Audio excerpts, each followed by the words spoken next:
Voilà, nous allons à présent vous proposer un deuxième reportage qui en fait est le profil de quelques adhérents de l'association Action et Émergence La Foi par les œuvres, et chacun vous raconte un peu son parcours et dans quelle mesure cet engagement religieux les a aidés. Images Stéphane Kamdem, commentaire Émile Joachim-Barga. Bienvenue chez Mbonga Marie, tenancière d'un salon de coiffure au marché Mbokatangnambala à Yaoundé. La jeune femme compte désormais parmi ces personnes qui ont compris que tout est possible lorsqu'on a la foi. On nous demande de planter, de croire à son rêve et de le mettre en pratique, ne pas baisser les bras. Avec méthode, dévouement et détermination, elle a réussi à trouver le capital de base pour mettre sur pied son premier salon de coiffure. C'est l'aide financière d'Unanisme, un prêt, qu'on a octroyé. Je dis quand on croit en son rêve, le Seigneur permet toujours qu'on puisse avoir quelqu'un qui vient peut-être de nulle part et finit par vous aider. Face à la concurrence sans pitié qui sévit au marché, Mbonga Marie mise sur la qualité du travail pour attirer des clientes. Quand ton travail est bien fait, on n'a pas besoin de ramasser les clients ou courir à gauche à droite. On c'est de bouche à oreille et les gens viennent. Non loin de là, Bidjan Marie-Thérèse a installé son restaurant en plein air. Fatiguée de regarder désespérément ses diplômes moisir sur un meuble de la maison, Marie-Thérèse a finalement décidé de faire quelque chose de ses deux mains. On a fait les études, les diplômes sont à la maison. Je me suis donc dit, mais bon, qu'est-ce que je fais à la maison?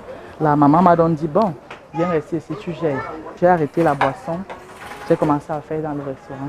Jeune fille, notre cordon bleu rêvait de faire carrière dans le domaine de la santé. Et quand je faisais l'école, je voulais travailler en pédiatrie pour m'occuper des enfants.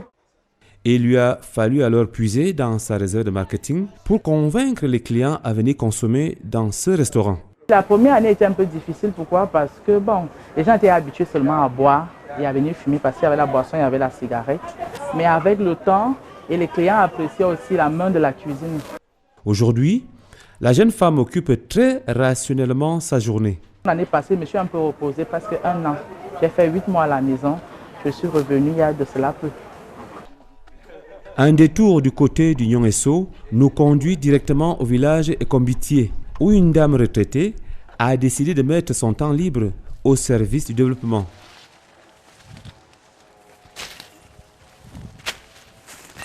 Même quand il est vert comme ça, il est déjà mature.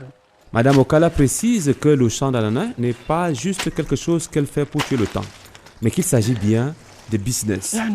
C'est véritablement une source de revenus. Nous avons beaucoup de clients. Au début, c'était un peu difficile. Actuellement, nous avons des clients. Nous avons par exemple une société là en Balmayo qui produit les jus d'ananas.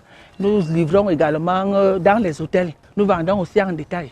Madame Okala devient intéressable lorsqu'on lui donne l'occasion de parler du goût exquis de ses fruits. Il est tellement sucré, tellement sucré au point où il faut tester et puis vous confirmer.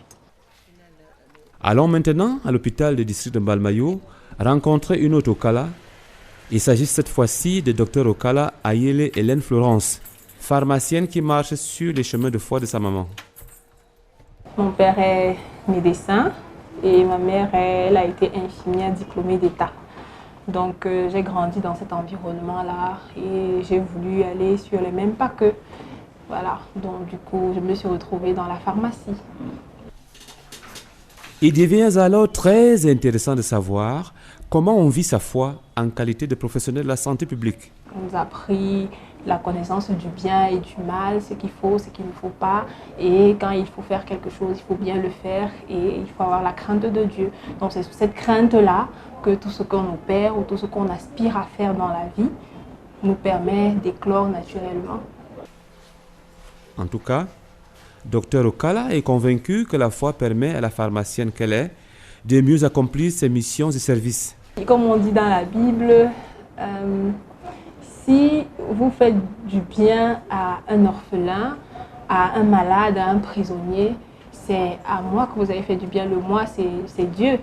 Donc, dans ce même cadre-là, on peut dire s'il y a des indigents, il y a des gens qui sont malades et qui n'ont pas les moyens de s'offrir des soins, tu peux lui venir en aide.